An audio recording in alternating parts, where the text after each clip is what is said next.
God is good all the time. All the time, God is good.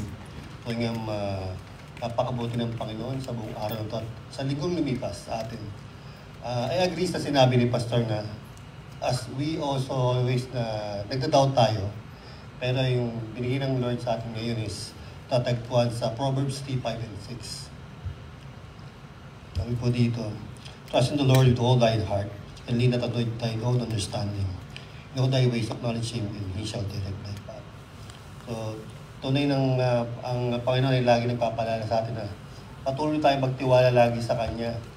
Dahil bilang tao, tayo pa rin nagkakasala, nagkukulang pa rin tayo sa Kanya. So, importante pa rin talaga yung manalangin tayo kasi walang imposible sa Panginoon.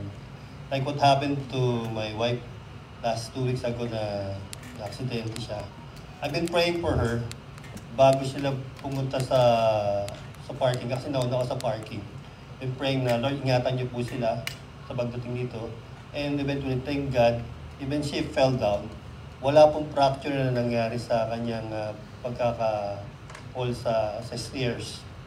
Kita doon pa rin ang pag-iingat talaga ng Panginoon na in all our ways, we should always acknowledge that God is working in our lives every day, even to our family, and He knows our thoughts na bago pa natin sambitin, ibinibigay niya. Like this week na to, I just finished, nag-deliver din ako ng mga flowers sa mga Christian churches.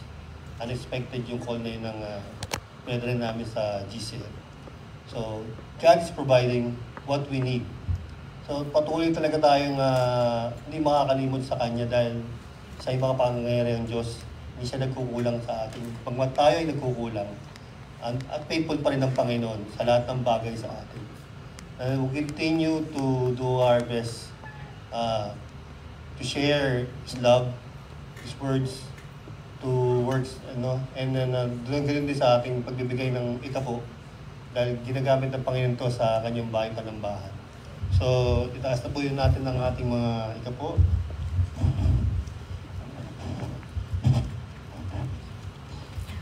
Lord God, maraming salamat sa pagpalang to na binibigay sa amin na patuloy nga kayo ang provide sa amin, Lord God. Hindi niya kong pinapapayan. Tunay nga, Panginoon, kayo ang Diyos na makapayon sa lahat. Aming great provider, Lord God. At nga, Lord, we should focus always on the giver, not on the gift. Dahil, Lord God, kayo ang siyang kumikilos sa bawat sa amin, sa aming mga hanap buhay. Ganun din sa aming mga kalusugan, iningatan niyo aming lahat. Maraming salamat sa palang to. Siya nga magamit yung Lord God, mapalaganap sa paglago ng church po namin, Lord God, na ito, Lord God. Kasama po dalangin namin sa iyo, Panginoon. Gawin ko sa God. Amen.